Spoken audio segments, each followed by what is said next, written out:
Ilang tulog na lamang po at bagong taon na. Pero ang tanong, may naipon ka bang pera nitong 2025?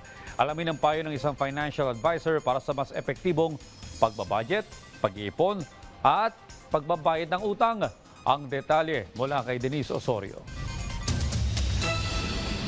Habang papalapit ang bagong taon, muling hinaharap ng maraming Pilipino ang hamon ng pagbabalanse ng kita, lalo na sa gitna ng inflation at mas madaling paggastos online. Para kay Ash Reyes, na isang sales associate, paunti-unti ang pag-iipon niya. Tuwing may natitirang pera sa kanyang sahod, iniipon niya ito kahit maliit para may makukuha kapag may emergency. Sa panahon kasi ngayon, medyo mahirap talaga mag-save ng pera kasi yung mga bilihin ngayon medyo mataas na siya. So, swerte yan na lang din kung nakakapag-save ka. Para sa 2026, plano ni Ash na iiwan na sa 2025 ang mga luho para mas makapag-ipon pa. Malesen lang din yung mga expenses, especially kapag hindi mo naman din kailangan. Kasi yung mga tao kasi ngayon parang kung ano lang din gusto nila, nabibili nila. Para naman kay Nanay Chris Velarde na isang tindera, walaan niya siyang naiipon dahil hindi laging nakakabawi sa benta.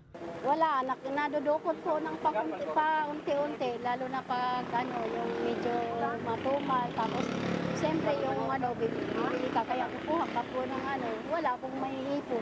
Ayon sa financial advisor na si Enery Franklin D, mahalagang magsimula sa malinaw na pag-alam kung magkano ang pumapasok at lumalabas na pera buwan-buwan at kung alin ang needs at alin ang wants. Dito anya nagsisimula ang tamang desisyon sa paghawak ng pera. Ang very important dito sa expense natin, Denise, is we have to track it, 'di ba? So pag itong track na to, no, 'di ba, you can't improve what you don't track. So itong pag-track natin, it's very personal, no? 'Di ba? Yung iba very traditional, pen and paper. 'Di ba? Yung iba gumagamit pa ng mga envelope method, no? Yung iba gumagamit pa sa notes, no? Simple, no? Ako personally, no, just before last year, no, I'm using Excel, no, or Google Sheet, no. Pero this year I'm using an app na, 'di ba? So there's no one size fits all, no, 'di ba? Do what works for you. Kasi malalaman mo kasi pag tina-track mo, no, malalaman mo, for example, malalaman mo pag nag-overspend ka ba, for example, sa mga food ba or sa mga luho ba, 'di ba? At kung mas malaki ang lumalabas kaysa sa pumapasok na pera, babala ni D, mauuwi ito sa utang. Dahil dito, mahalagaan niya ang debt management, lalo na ang pag-iwas sa high-interest loans tulad ng online lending apps at ang mga hindi nababayarang credit card balances. Ayon kay D, mas epektibo para sa karamihan ang unti-unting pagbura ng utang gamit ang tinatawag na debt snowball method o ang pagbayad ng pinakamaliit na utang bago ang may pinakamalaking balanse, habang binabayaran pa rin ang minimum sa iba. Kapag nakikitang nabubura ang utang, tumataas ang kumpiyansa at disiplina sa pagbayad ng mas malaking utang. Mahalaga rin aniya bumuo ng emergency fund upang hindi na muling umasa sa utang kapag may bigla ang pangangailangan tulad ng pagkakasakit o pagkawala ng trabaho.